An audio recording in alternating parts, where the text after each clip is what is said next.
Berapa rupiah lu masukin ke Bitcoin? Kan nggak penting berapa rupiahnya. Yang penting adalah berapa persen dari jumlah aset kamu gitu loh. Berarti 1%. 1-5 lah ya. 1-5% dari total Kan aset. tergantung dari kenaikan Bitcoin langsung berubah tuh. Kan gerak terus ya. Iya. Ya kan. Jadi dari total aset segitu.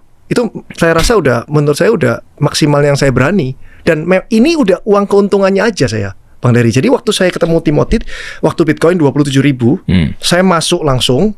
Terus pada saat 69.000, saya keluar pokoknya. Untungnya itu saya masukin sampai sekarang nggak saya ambil. Jadi bodo amat mau naik mau turun. Ini cerdas nih.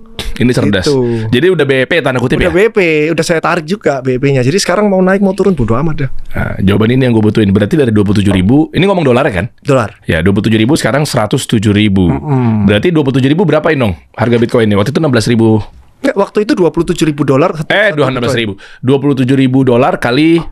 Ya kali 16.000 aja. Ya. Berapa tuh Inong?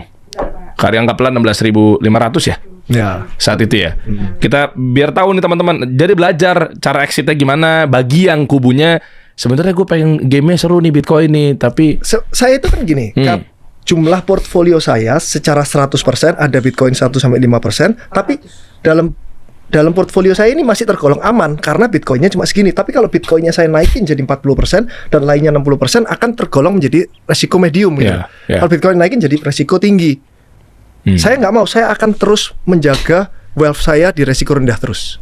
Itu goal saya. Bahkan saya masukin ChatGPT, uang saya deposito segini, ini segini, saya kasih tahu. Saya mau seaman mungkin. Oke, kamu rubah saham Indonesiamu kebanyakan kamu pindahin ke sini. Dia kasih tahu. Kebanyakan turunin 10% pindahin ke sini.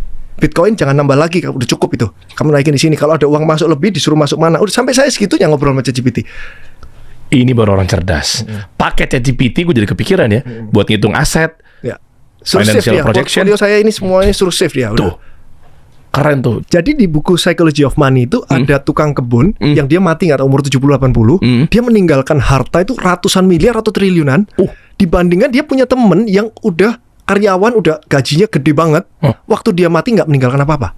Apa yang membedakan dua orang ini?